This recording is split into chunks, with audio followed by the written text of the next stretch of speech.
Bueno, hoy quise hacer un pequeño análisis sobre esta guerra que nos azota, ¿no? Desde hace ya más de 2 meses, porque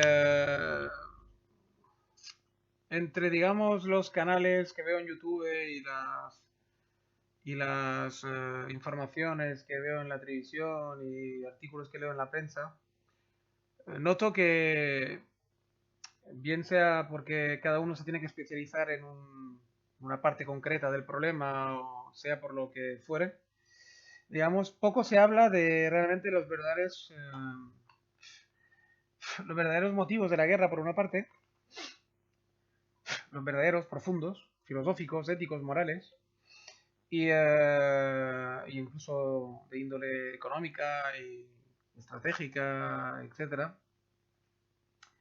Y realmente lo que ha causado, digamos, ¿no? Ese tipo de guerra y dónde nos puede llevar y realmente las consecuencias reales que puede tener a largo plazo, ¿no? Y esto pretende ser, pues, es un pequeño análisis un poquito más pausado y un poco más analítico, valga la redundancia, ¿no? Como casi siempre intento hacer, pero a veces, digamos, mi objetivo está más claro y otras veces no, ¿no? Aquí lo que tenemos que tener, digamos, no es que no esté claro el objetivo de lo que digo cuando hablo, pero me refiero que no está tan claro que sea tan analítico, me refiero, ¿no? A veces es como más, digamos, general. Bien, el tema es el siguiente. Claro, cuando digo que la humanidad tiene un problema, y esta guerra no es más un síntoma, uno de los síntomas de la enfermedad, digamos, ¿no? Tiene un problema mucho más profundo de lo que nos autovendemos a veces, ¿no? Para autoengañarnos y para vivir como un poco en una cierta ilusión, por decirlo de alguna forma, ¿no? O una cierta, digamos, nieblina, ¿no? Que no acabamos de despejar a veces, ¿no? Los seres humanos somos un poco así a veces, así de el día a día, la rutina, etcétera, nos impide a veces profundizar en los verdaderos motivos, lo que guía realmente nuestra acción, ¿no? Muchas veces, ¿no? Los motivos que guían nuestra acción, ¿no? Porque a veces no tienen sentido, justamente por esa rutina y por esa falta de análisis. Uno va haciendo, ¿no? Tanto en su vida personal como en la vida general de las sociedades, se va haciendo, se actúa y realmente no hay a veces pues una guía, una acción, un plan, ¿no? Como los conspiranoicos creen, ¿no? Muchas veces que hay un plan muy bien trazado, etcétera. Ojalá, ¿no? Diría yo. Normalmente es como se diría en catalán, un nacen, ¿no? Ir haciendo. Se va avanzando y los objetivos se van puliendo y aclarando y conforme se va avanzando realmente, ¿no? Y ese es uno de los problemas, ¿no? Que a veces tiene la humanidad, ¿no? Entre otros, ¿no? Y aquí el problema de esa guerra no es ni nacionalista del todo, ni político, ni religioso, ni... o sea, es decir, hay un poco de todo lo que acabo de mencionar, pero no es... O sea, nadie puede decir que el problema sea este otro, ¿no? O los recursos que tiene Ucrania, o las tierras negras, o las no sé qué. No, no es una sola cosa, sino que es una mezcla de un poco de todo y sobre todo hay un problema ético-moral de proporciones gigantescas que nadie, digamos, quiere tocar, ¿no? Porque en verdad lo que ocurre en Rusia es un problema, es un choque de modelos, realmente, ¿no? Un choque de modelos de convivencia, de modelos societales, de cómo conllevar una sociedad, de cómo llevarla, digamos, ¿no? Y ese es el gran problema y el gran choque que tenemos en ese momento, ¿no? Porque claro, la gente tiende a pensar que esa guerra ha empezado un buen día, que se levanta Vladimir Putin una mañana 24 la mañana del 24 de febrero de 2022 y decide invadir Ucrania porque sí, ¿vale? Y evidentemente eso se gesta desde hace muchísimos años. Y no solamente desde el 2014, como muchos pensaréis, ¿no? Y como he dicho otras veces yo, ¿no? En un análisis más general, más rápido. Sino que se genera ya, para mí, en el 2008. 2007-2008, la famosa crisis subprime, ¿no? De la crisis económica mayúscula en la cual no estamos inmersos desde entonces, ¿eh? La gente se quiere engañar, pero llevamos 14 años ya inmersos en una crisis económica brutal. Yo diría que es casi un fin de modelo, es un fin de ciclo de proporciones gigantescas que A cámara lenta, pues hemos ido esquivando a base de trampas económicas, ¿no? Que nos hemos hecho nosotros mismos. Y que esto pues iba a tener un mal final, estaba claro, ¿no? Y que normalmente ese mal final se llama guerra, ¿vale? Y yo lo veía venir desde hace bastante tiempo, yo y otras personas, evidentemente, otras muchas, ¿no? Eh, y aquí porque el problema es que hemos vivido hasta ahora con un sueño, ¿no? El sueño americano, ¿no? El sueño de la América de post Segunda Guerra Mundial, que es el capitalismo en su estado puro, una América que se forjó, no olvidemos, con la inmigración de muchos europeos que huyeron de una Europa que había hecho la revolución de las luces a medias, que había hecho la revolución, digamos, proletaria, etcétera, pero que había salido de una forma un tanto desordenada y al final se vio que no. Lo único que consiguió la Revolución Francesa al final y que ha conseguido aquí en Europa es al final, digamos, apartar a la Iglesia, es decir, dejar de ser unas teocracias con monarquías absolutistas, en unos casos muy absolutistas, en otros casos menos, pero con monarquías, digamos, dejar de ser una teocracia cristiana, básicamente, es lo que hemos conseguido con esas revoluciones en Europa, todos los países de Europa, para caer en manos de una especie de indefinición, un feudalismo pop, un feudalismo moderno, un feudalismo, digamos, que ya no estaba basado en la iglesia, pero sí en al final, pues, ideologías políticas no muy claras. Muchos de los antiguos nobles, etcétera, se convirtieron poco a poco sus hijos y sus nietos en políticos y de alguna forma sigue habiendo una casta, digamos, en Europa. En casi todos los países de Europa al final sigue habiendo una especie de funcionamiento un poco feudal, de castas dominantes y el pueblo, ¿no? Solamente que ahora, después de la revolución, quedó todo muy diluido. Y sobre todo gracias a la Primera y Segunda Guerra Mundial y a convertirnos luego en un feudo, en un vasallo, perdón, de Estados Unidos y su modelo económico y vital, pues Europa se convirtió en una especie de páramo indefinido donde básicamente regía pues el sueño americano también, ¿no? Pero el sueño americano solamente en lo económico, es decir, a la gente se le dijo, bueno, aquí hay que coger el modelo americano. ¿El modelo americano qué es? Pero si cogió el modelo americano a medias, claro, porque en América realmente triunfó la verdadera Revolución Francesa. Estados Unidos es la hija natural de la Revolución Francesa, ¿no? Es donde realmente se plasmó todo lo que los pensadores franceses habían intentado, Montesquieu, etc., habían intentado hacer en Europa, que no se consiguió a medias, pero en Estados Unidos floreció totalmente, ¿no? O sea, eso es lo que la gente olvida muchas veces, que Estados Unidos no es más que la hija de la Revolución Francesa. Realmente, la hija de verdad, la legítima, la auténtica. Porque aquí en Europa al final, eh, bueno, el viejo régimen, la gente que perteneció durante siglos al viejo régimen, todos estos nobles y los lacayos de los nobles, etcétera, pues de alguna forma impidieron que la revolución fuera completa, ¿no? Y las viejas costumbres de la gente también, la ignorancia, etcétera, el costumbrismo, la, la, la fuerza de la inercia, diría, ¿no? De siglos y siglos, ha hecho que ni se acabó la religión, ni se acabó con la influencia de la religión, digamos, en Europa, ni se ha acabado con nada de lo que la revolución pretendía acabar prácticamente, ¿no? Se ha atenuado, digamos, ¿no? Es como si hubiéramos tomado un antibiótico y de alguna forma la enfermedad, la fiebre y todo bajó, pero el virus no se mató, ¿no? Eso sería mi resumen de lo que ocurrió aquí en Europa con la revolución, digamos, ¿no?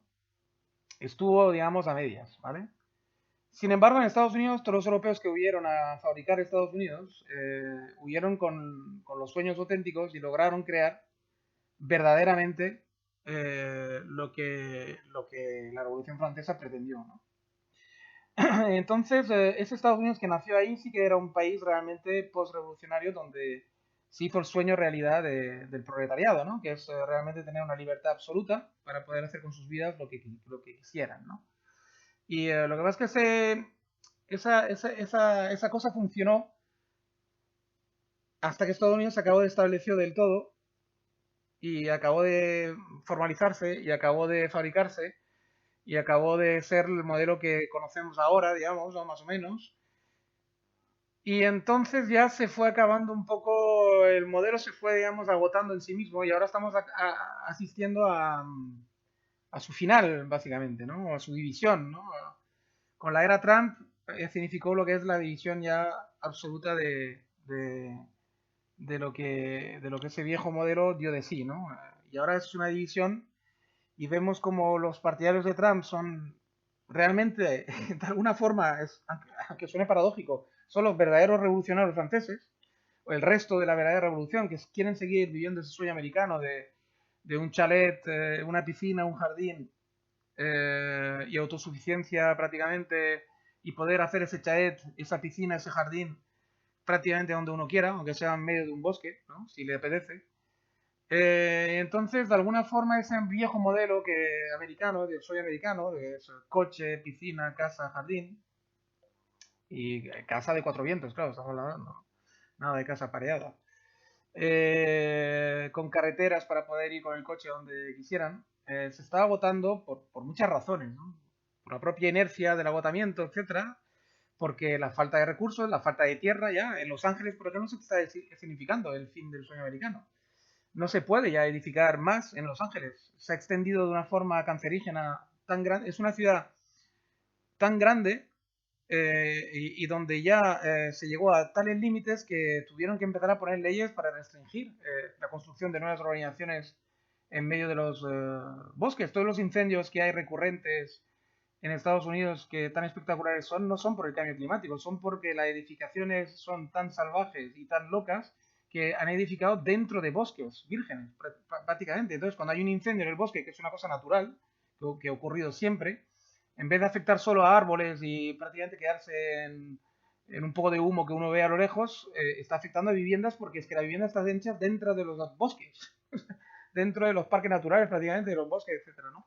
Por lo tanto, digamos, por eso hoy en día, pues, y hay más incendios porque hay más líneas de electricidad, etcétera, etcétera. No es por el cambio climático, es por culpa del hombre, ¿no? Evidentemente, básicamente. Y de su forma loca de vivir ahí en Estados Unidos, ¿no? Y California es realmente el sitio donde el sueño americano se plasmó con más potencia, ¿no? Y con más fuerza, ¿no? Y con más desorden y más locura, ¿no? Y realmente lo que está en juego en Estados Unidos, por ejemplo, el choque que hemos visto y hemos presenciado es Donald Trump y ese viejo sueño californiano, es decir, seguir viviendo uno un poco a su solaz y hacer lo que uno quiere, y los demócratas que son un poco pues el modelo Europa-China, digamos, ¿no? Un modelo donde todo se controlaría desde un Estado fuerte y donde los recursos y las formas de vivir y donde se dictaría a la gente pues, la, la forma cómo hay que distribuir los recursos y la forma cómo hay que vivir y dónde hay que construir, cómo hay que consumir, etc, etc. El modelo chino, digamos, ¿no? A largo plazo. Evidentemente no a corto plazo, pero a largo plazo, ¿no? ¿Por qué? Porque el modelo chino tiene una razón de ser. Es simplemente que los chinos se desarrollaron los últimos, es una sociedad milenaria, muy civilizada, pero que le había faltado la revolución industrial, digamos, ¿no? Se habían saltado la revolución industrial que se dio en Europa, se habían saltado el carbón, se habían saltado el petróleo hasta después de la Segunda Guerra Mundial, ¿no? Cuando ya por fin también las dinastías de ahí cayeron, etcétera, del todo, eh, y la revolución china se pudo establecer del todo. Eh, entonces ya de repente llegaron tarde, digamos, ¿no? Llegaron en un mundo que ya estaba, digamos, saturado de todo, donde las materias primas ya no eran abundantes, sino que eran escasas y difíciles de extraer y caras, y donde se dieron cuenta que no podían establecer un modelo americano, ni el modelo europeo siquiera, como el socialdemócrata que hemos vivido después de la Segunda Guerra Mundial, ¿no? Que es la mezcla esa que hemos hecho del sueño americano con la forma feudal que hemos tenido de toda la vida de vivir en Europa, ¿no? Entonces, claro, de repente se han encontrado con que ellos han hecho un modelo sui generis, inventado por ellos, que lo llaman comunista, porque el comunista no tiene nada. Es un modelo, bueno, o tiene sí, tiene algo, tiene lo del centralizar, un Estado fuerte, centralizado, que lo que maneja absolutamente todos los aspectos de la vida de sus individuos, ¿no? de sus ciudadanos, mediante una alta tecnología aplicada precisamente a esto, a gestionar los recursos escasos y caros para que la gente pueda vivir, digamos, dignamente, ¿no? Y el objetivo del gobierno chino es hacer vivir a todos los chinos de una forma digna, pero controlada, porque se dan bien cuenta que no puede ser que cada chino viva de una forma digna, es decir, con las tecnologías, poder disfrutar de lo que hay hoy en día, calefacción en su casa, etcétera, etcétera, pero de forma desordenada no puede ser porque no puede haber grandes consumidores de recursos, sino que puede haber muchos pequeños consumidores, ¿no? Pero no grandes consumidores mezclado con pequeños, mezclado con medianos, como hay aquí en Europa y en Estados Unidos, ¿no? Porque eso al final lo sumas todo y hace mucho consumo. Y China se dio cuenta que no puede ir a ese modelo, ¿no? Entonces han escogido un modelo dictatorial en el cual pues tú manejas a la masa y dosificas cómo pueden vivir, qué pueden comer, etcétera, etcétera. Y Rusia pues es el modelo, digamos, feudal de toda la vida europeo que quiere reconstruirse porque se han dado cuenta de lo mismo de los chinos, pero en vez de la solución china, la solución de Putin es una especie de estado feudal gigantesco donde uno pues hace más o menos lo mismo que los chinos, ¿vale? Más o menos, pero a la rusa, digamos, ¿no? De una forma un poquito más brutal, por decirlo de alguna forma, ¿no? De una forma un poquito más feudal, más europea, en definitiva, donde hay pues una élite que disfruta de todos los lujos a todo tren y que consume mucho, pero luego hay una masa muy débil a quien se le restringe todo y que consume muy poco. Es decir, que en realidad el modelo ruso es peor, es más cruel que el modelo chino, ¿no? Si lo miramos por ahí, el modelo chino es mucho más humano, mucho más condescendiente para con su población, ¿no? Porque al menos quiere que tengan los mínimos todos, ¿vale? Que es una idea comunista mucho más genuina, digamos, ¿no? El modelo ruso ya no es comunista, es autócrata, es feudal, es monárquico en realidad es monárquico, ¿no? Con un disfraz de república, un disfraz de federación, un disfraz de lo que quieran, pero es totalmente feudal, ¿no? Vladimir Putin es un zar, es un rey, está clarísimo, ¿no? Se ha establecido en rey de esa nueva Rusia, etcétera. Entonces, lo que se juega ahí, la guerra que se juega ahora mismo en Ucrania es mucho más importante de lo que nos parece y va mucho más allá de buenos y malos y tal y cual, ¿no? Sino que se juegan modelos vitales, ¿no? Y significa el fin de un sueño, ¿no? El fin de un sueño de la Revolución Francesa que solo se ha podido vivir plenamente en Estados Unidos durante un tiempo, ¿no?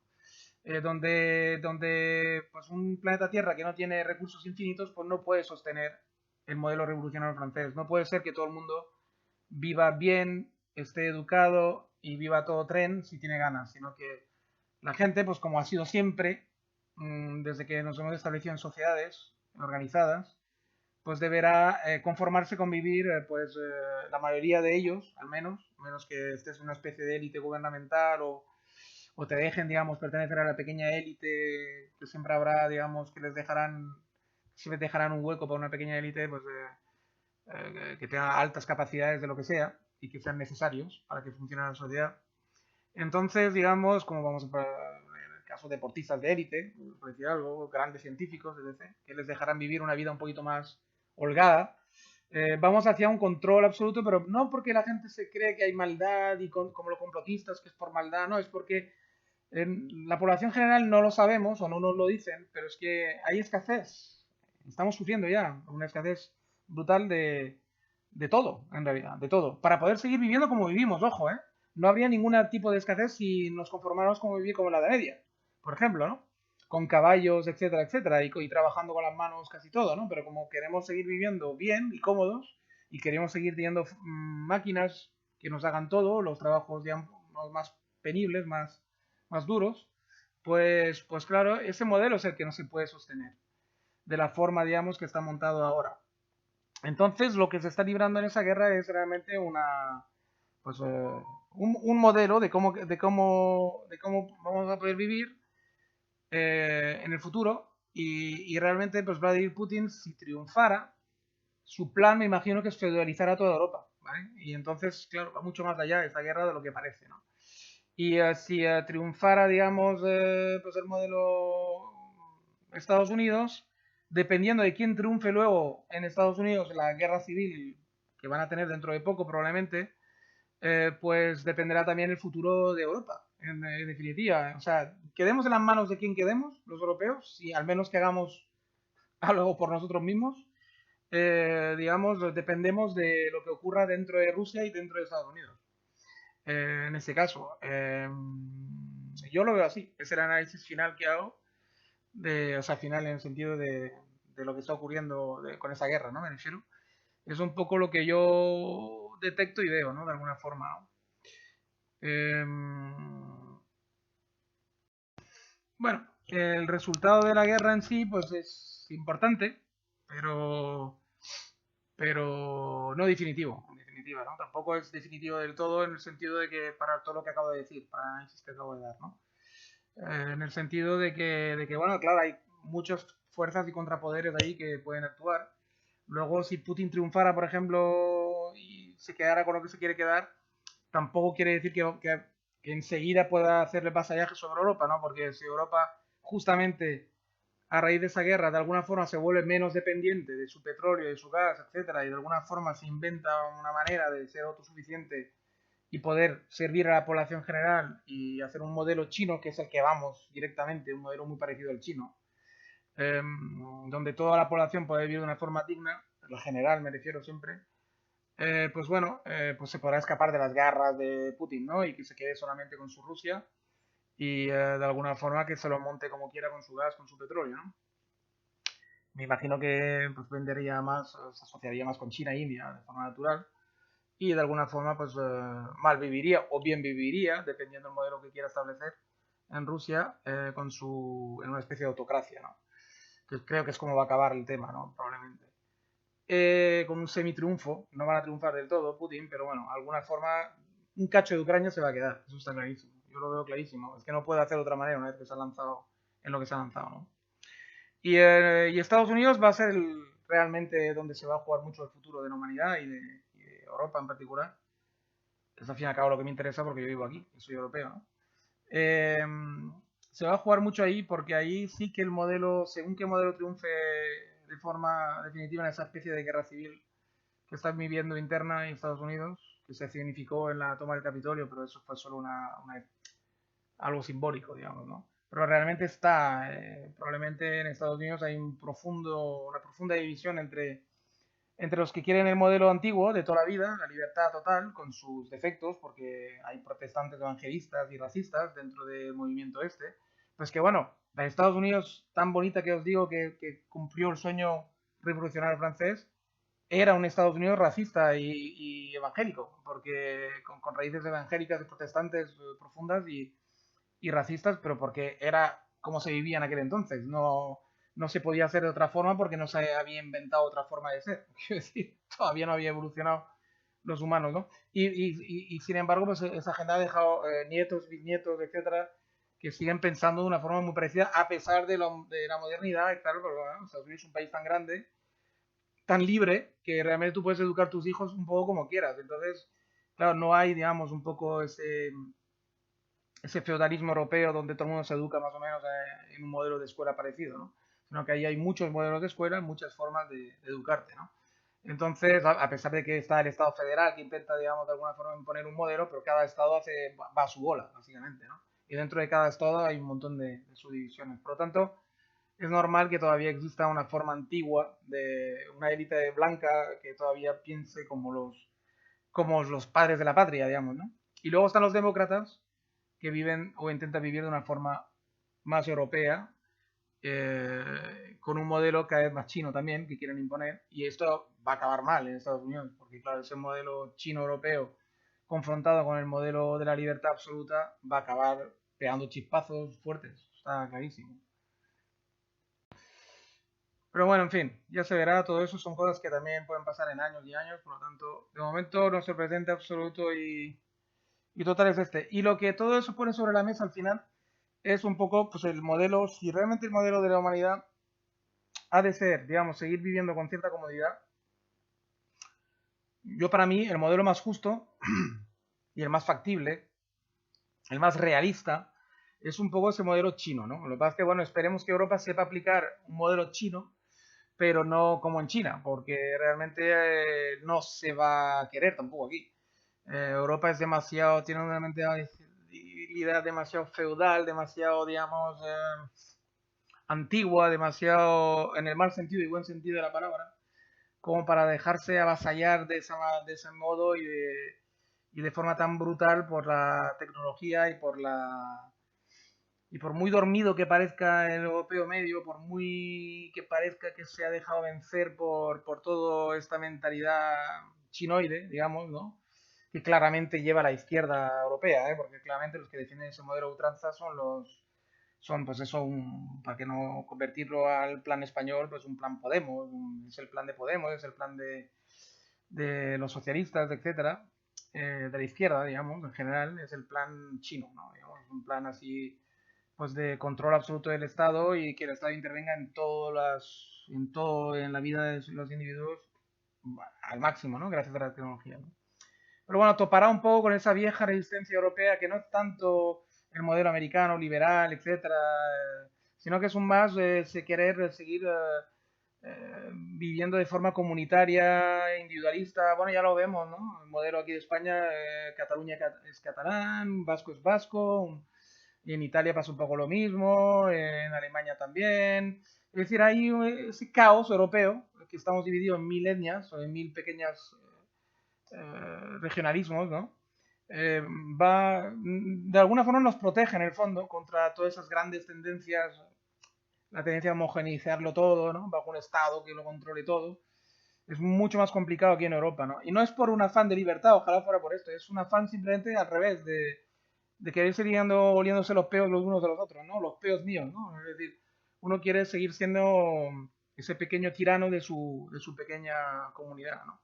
Y eso de alguna forma pues, nos salva de ser idiotizados totalmente por esos grandes marasmos así tecnológicos y estatales.